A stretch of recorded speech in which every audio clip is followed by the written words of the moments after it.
क्या आम चुनाव में जीत हासिल करने के लिए कच्चातीवू द्वीप को मुद्दा बनाया जा रहा है?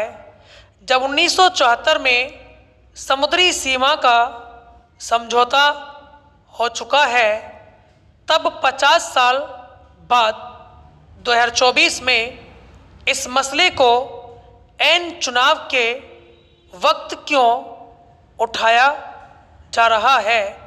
ऐसे में तो इतिहास के कई गड़े मुर्दे उखाड़कर सभी अपनी अपनी राजनीतिक रोटी सेकते रहेंगे। इससे मतदाताओं की भावना से भी खिलवाड़ होता है, जिसके कारण चुनाव आयोग को यह देखना चाहिए कि राजनीतिक दल किन किन मुद्दों पर जनता को लुभाने का प्रयास कर रहे हैं। अगर ऐसा कोई मुद्दा जिससे किसी की भावना आहत होती हो तो उस पर तत्काल रोक लगाई जानी चाहिए। सबसे अच्छा उपाय तो यही है कि लोगों को इस द्वीप की सच्चाई बताई जाए। कच्चातीवू भारत और श्रीलंका के बीच स्थित ऐसा द्वीप है जहां लोगों की रिहाइश नहीं है।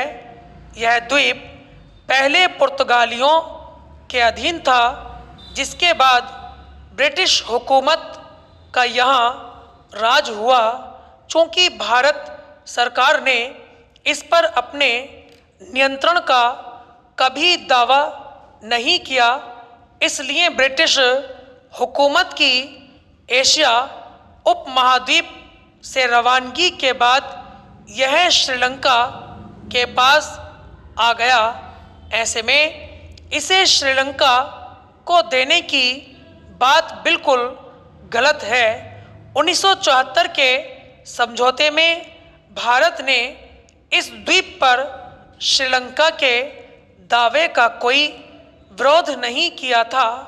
इतना ही नहीं, हमें यह भी देखना होगा कि अगर ज़मीन के ऐसे टुकड़े को जो हमारे लिए किसी काम के न हों पड़ोसी देश को देने से यदि आपसी संबंधों में गर्मी आती है तो ऐसा करने से किसी को ऐतराज़ नहीं होना चाहिए।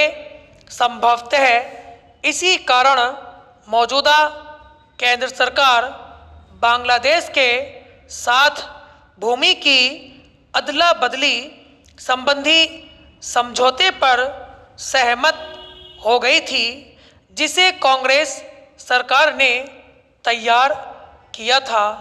इस समझौते में तो 162 एनक्लेव की अदला बदली हुई थी, जिनमें हमारे हिस्से 51 एनक्लेव तो बांग्लादेश के हिस्से में 111 एनक्लेव आए।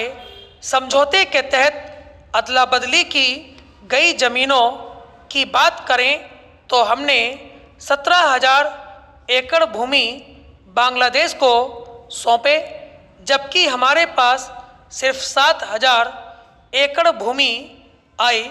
इस तरह हमने करीब 10,000 एकड़ ज़मीन बांग्लादेश को मुफ्त में दे दिए अथवा दान कर दिया। क्या इस नुकसान को भी अब चुनावी मसला बनाया जाना चाहिए? मेरा मानना है कि चुनाव विकास, शिक्षा, स्वास्थ्य, अस्पताल, रोजी रोटी, रोजगार जैसे जरूरी मुद्दों पर लड़ा जाना चाहिए, न कि पुराने मुद्दों पर। कच्चातीवू विवाद असल में मूल मुद्दों से ध्यान भटकाने का एक प्रयास जान पड़ता है। स्टॉप।